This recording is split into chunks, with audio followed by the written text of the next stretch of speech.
तो आज की वीडियो हम बनाएंगे यहाँ पर। और फ्रेंड्स, मेरा नाम है राज, मैं हूँ SLV मोहाली से और हम आ चुके हैं अपने ऑफिस की छत पे। छत पे क्यों आए हैं ये भी मैं आपको ज़रूर बताऊँगा। तो आज की वीडियो में मैं आपको एक चीज़ दिखाने वाला हूँ। यहाँ पर आप देखिए, यहाँ पर हमने एक टेस्टिंग चल रही है जिसमें कि यहाँ पर कैमरा रखा हुआ है जो कि हमारी पूरे दिन की रिकॉर्डिंग करके देगा हमारे को। और इसके अलावा यहाँ पर हमने रखा हुआ है SLV का 5002, साथ में रखा हुआ है SLV का क्लास D एम्पलीफायर जो कि है D60। इसके ऊपर एक मिक्सर रखा हुआ है, उसमें एक पेन ड्राइव लगी हुई है। और पीछे जो आप देख रहे हैं ग्रीन कलर के, ये बम नहीं है, ये कोई पटाखे नहीं है, ये है लोड रेजिस्टेंस। इससे जो है एम्पलीफायर का लोड टेस्ट किया जाता है। और आज हम जो करने वाले हैं ये इसको बोलते हैं एजिंग टेस्ट।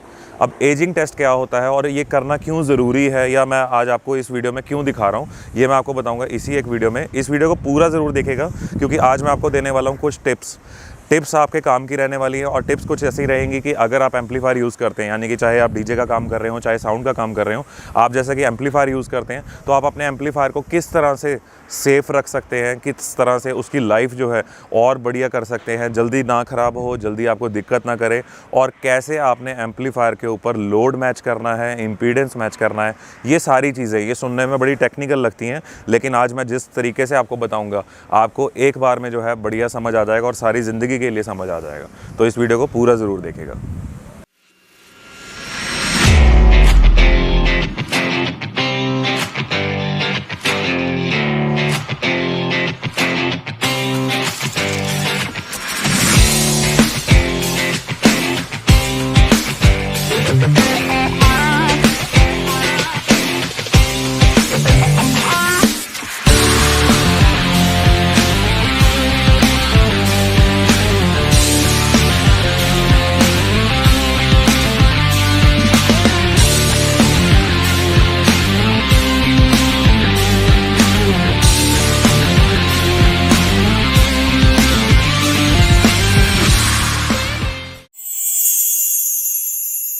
आपने एम्पलीफायर चूज़ कैसे करना है इसके ऊपर ऑलरेडी मैं वीडियो बना चुका हूँ। अगर आपने मेरी ये वाली वीडियो नहीं देखी तो मैं आपको छोटा सा उसका समरी बता देता हूँ। आपका एम्पलीफायर जब आप चूज़ करते हो, आपने देखनी है अपने स्पीकर की वॉटेज। अगर आप स्पीकर पहले ले चुके हो तो आपने एम्पलीफायर उससे बड़ी पावर का लेना है। अगर आप एम्पलीफायर पहले ले चुके हो तो आपने स्पीकर उससे छोटी पावर का लेना है। अब कितना फ़र्क होना चाहिए पावर में, ये मैं आपको समझाता हूँ। अगर आपका स्पीकर है 100 वाट का, मैं आपको एक एग्जांपल दे रहा हूँ। अगर आपका स्पीकर है 100 वाट का तो आपका एम्पलीफायर मिनिमम 150 वाट होना चाहिए, यानी कि 50% प्लस होना चाहिए आपका एम्पलीफायर अपने स्पीकर से। ऐसा क्यों, मैं आपको समझाता हूँ। अगर आपका स्पीकर का RMS पावर है 100 वाट, यानी कि रूट मीन स्क्वायर, आपका अगर स्पीकर का RMS पावर है 100 वाट, उसका कॉन्टीन्यूस पावर जो है वो रहेगा करीबन 150 वाट और उसका पीक पावर जो है वो रहेगा 200 वाट। यानी कि अगर उसको हम 200 वाट का करंट देंगे तो वो स्पीकर जो है 3 या 2 सेकंड के अंदर अंदर उड़ जाएगा और उससे होगा क्या, आपका नुकसान। तो अब आपने देखना क्या है, अगर आपका स्पीकर का RMS पावर जो है वो 100 वाट है, आप उसमें जब मिक्सर से गेन बढ़ाते हैं तो वो स्पीकर अपनी जगह से आप कह सकते हो कॉन्टीन्यूस पावर में चेंज होती है इसकी पावर, यानी कि 100 वाट RMS है, वो मिनिमम लोड चाहिए उसको एम्पलीफायर से।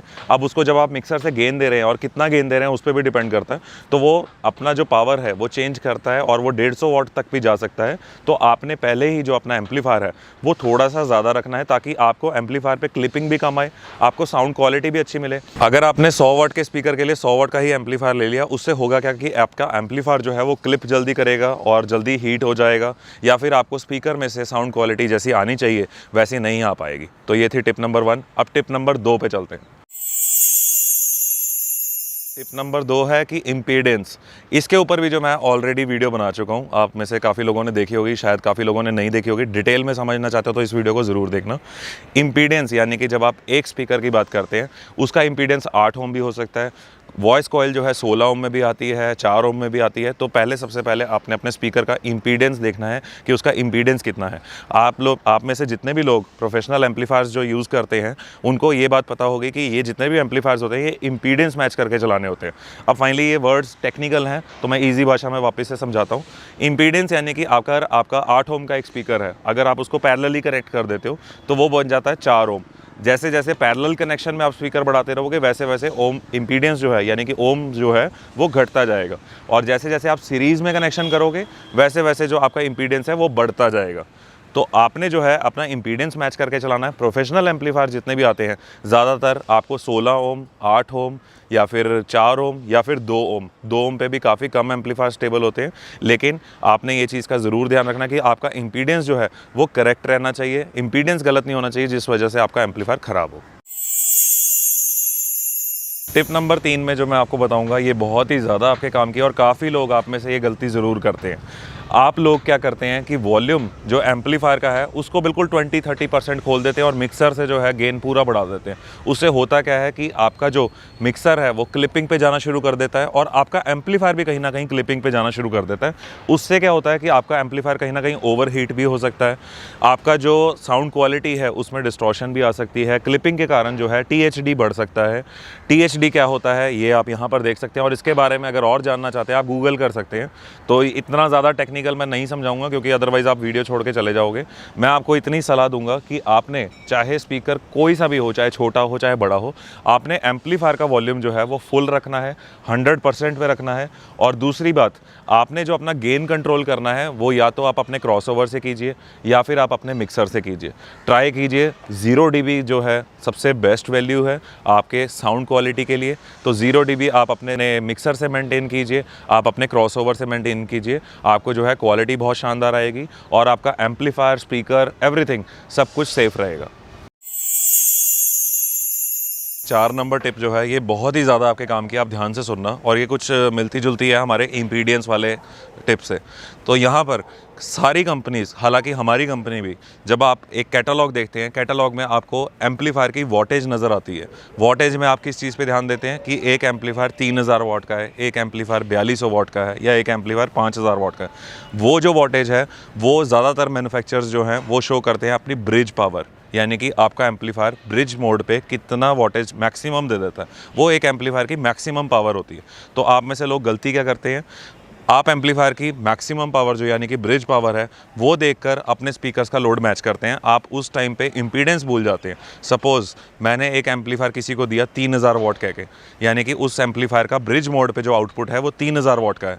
अब उस पर अगर कोई लोड डाल रहा है, उस पर वो लोड डाल रहा है 1500 वाट के 2 स्पीकर, वो अपना लोड जो है इस तरह से मैच कर रहा है। तो आपने इस तरह से नहीं मैच करना, आपने अपने स्पीकर की इम्पीडेंस देखनी है। इम्पीडेंस देखने के बाद आपका पर चैनल लोड कितना आ रहा है। एम्पलीफायर 2 तरह के आते हैं। एक एम्पलीफायर जो होते हैं वो होते हैं वोल्टेज बेस्ड, जैसा कि आप ये फोटो में देख रहे हैं।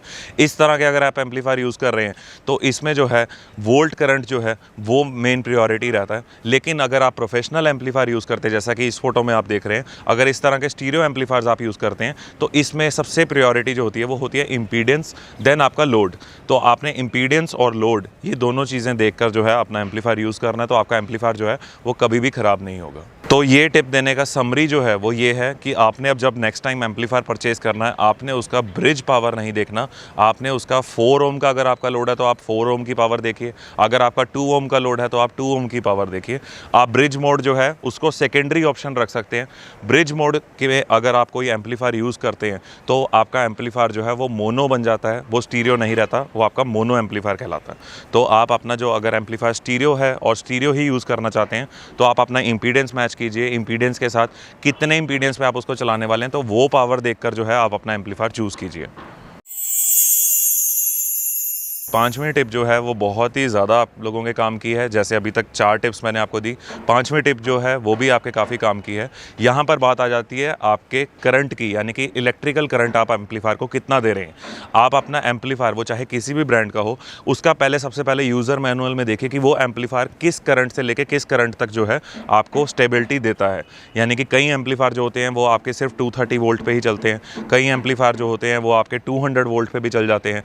हाई जो करंट है वो आपका 250 तक भी कट ऑफ होता है या 240 तक भी कट ऑफ होता है। तो आप इस चीज़ को ज़रूर देखिए और अगर हो सके तो एक स्टेबलाइज़र ज़रूर खरीदिए, क्योंकि जितने भी इलेक्ट्रॉनिक आइटम्स हैं, चाहे वो कुछ भी हो, चाहे वो आपके घर की अप्लाइंसेज हो, चाहे आपका प्रोफेशनल अप्लाइंसेज हो, चाहे कुछ भी कमर्शियल आइटम्स हो, अगर वो इलेक्ट्रॉनिक आइटम है उसमें PCBs वगैरह लगी हैं तो उनको चाहिए होता है एक स्टेबलाइज्ड करंट, यानी कि आपकी वोल्टेज फ्लक्चुएशन जितनी कम होगी आपको अपने आइटम की, यानी कि अपने प्रोडक्ट की ड्यूरेबिलिटी उतनी ज़्यादा मिलेगी।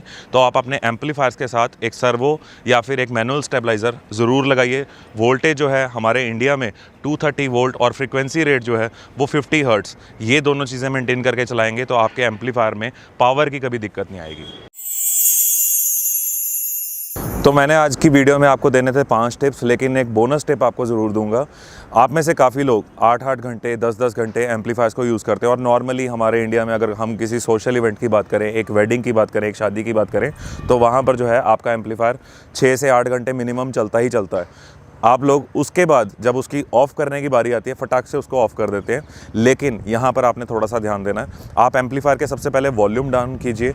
डाउन करने के बाद उसके जो फैंस हैं वो चलते रहेंगे। आपका एम्पलीफायर एक जो है नॉर्मल स्टेट में आ जाएगा, यानी कि थोड़ा सा ठंडा हो जाएगा। उसके बाद उस एम्पलीफायर को ऑफ़ कीजिए। देन आप अपने फ़्लाइट केस को जो है बंद कीजिए, अगर आप अपने एम्पलीफायर फ़्लाइट केस में रखते हैं। अदरवाइज़ होगा क्या कि जो उसकी हीट है वो अंदर सील हो जाएगी, जिससे कि आपके कंपोनेंट्स ख़राब हो सकते हैं। इसके अलावा बोनस टिप में आपको एक टिप और देना चाहूँगा। आप कोई भी एम्पलीफायर यूज़ करते हैं, कोई भी इलेक्ट्रॉनिक आइटम यूज़ करते हैं जिसमें आपको लगता है कि डस्ट जा रही है।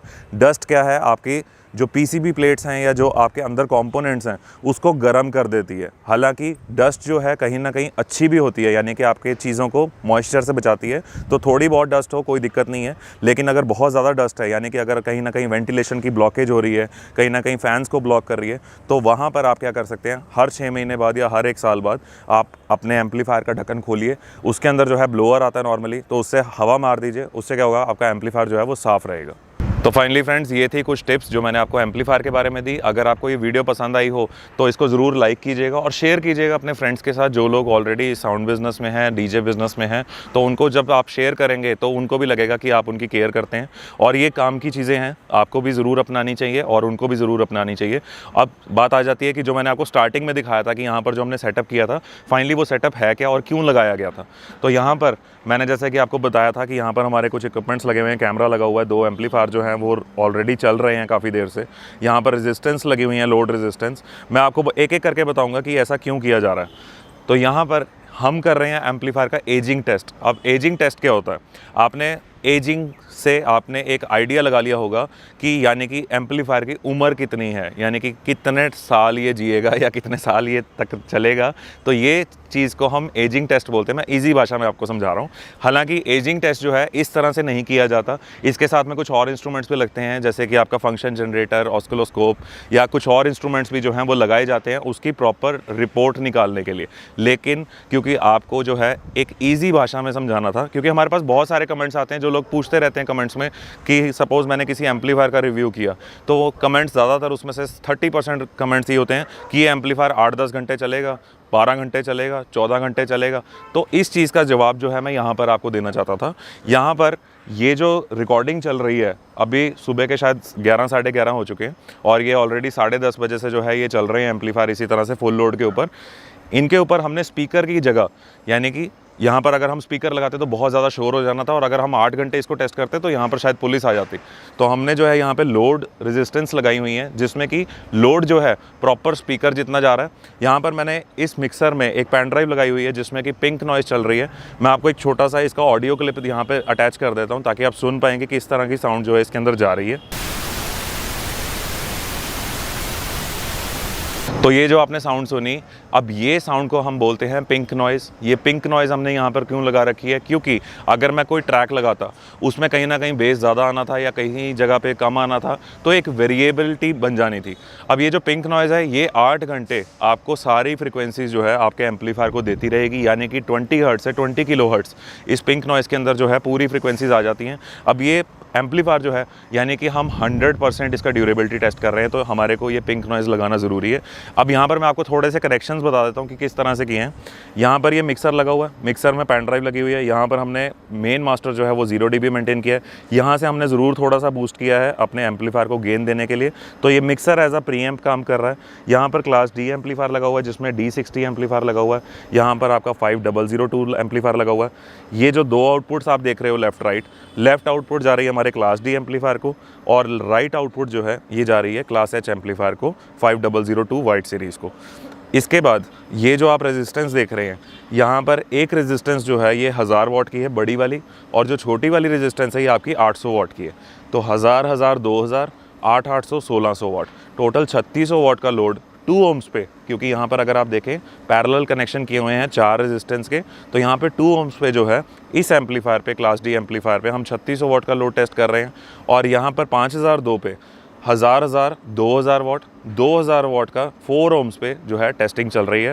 हालांकि दोनों एम्पलीफायर जो है 2 ohms स्टेबल है, तो आपको जो है यहाँ पे एक टेस्टिंग दिखाने के लिए ये जो है एजिंग टेस्ट किया जा रहा है, ताकि अब नेक्स्ट टाइम जब आप मेरे एम्पलीफायर्स का रिव्यू देखें तो आपको ये पूछना ना पड़े कि एम्पलीफायर कितने घंटे चल पाएगा। मैं आपको दोबारा बता दूँ कि जितने मैंने आपको आज की वीडियो में टिप्स दिए, अगर ये टिप्स को आप देख कर चलते हैं तो आप कोई भी अच्छा एम्पलीफायर है उसको बहुत लंबे टाइम तक यूज़ कर सकते हैं। और फाइनली ये टेस्ट का जो वीडियो है ये पूरा इस वीडियो के एंड तक चलता रहेगा। आपको पूरी 8 घंटे की जो है रिकॉर्डिंग मैं आपको टाइम लैप्स बना के दे दूँगा, ताकि आप जो है इस चीज़ पर यकीन कर पाएँ। तो आई होप फ्रेंड्स आपको जो है ये वीडियो पसंद आई होगी। अगर इस तरह की और वीडियोस अगर आप देखना चाहते हैं तो हमारे चैनल पर बने रहिए। जाते जाते चैनल को सब्सक्राइब ज़रूर कीजिए। मैं मिलता हूँ किसी और वीडियो में, तब तक के लिए thank you.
Afraid of the dark? Are you scared?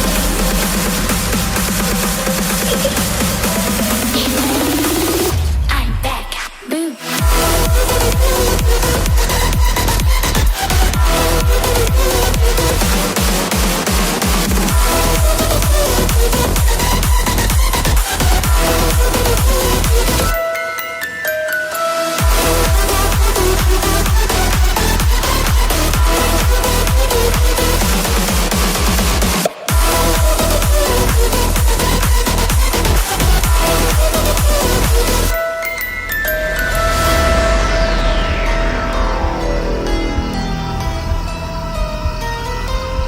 Lock the door.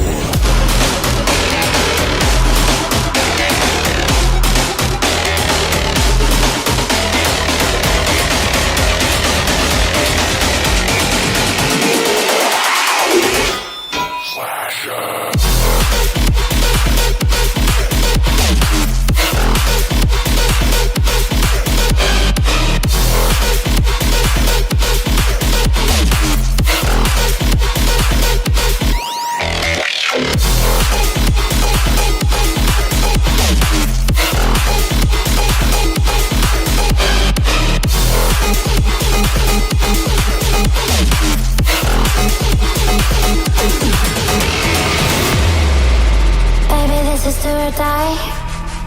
Feel it in my veins tonight. Emotional suicide. You know it's a knife for eye.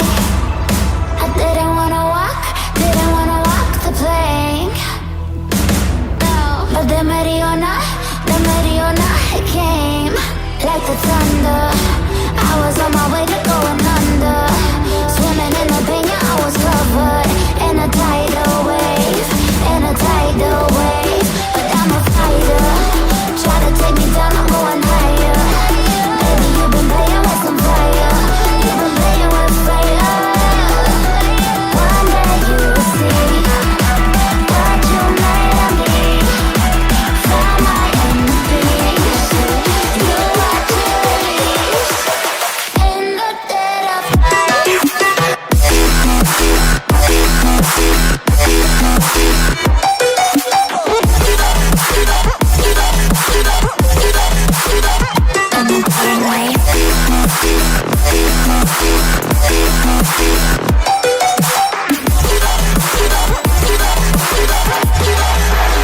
Everyone is scared.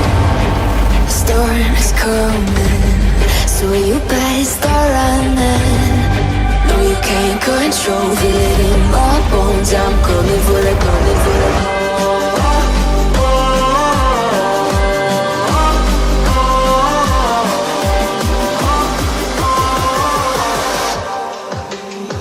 coming for the throne.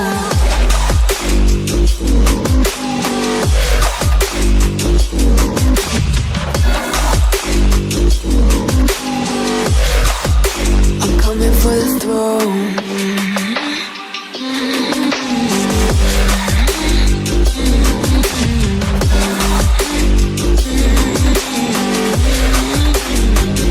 Show you what I need.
Have me by your side when the sun sets. Let's leave forever.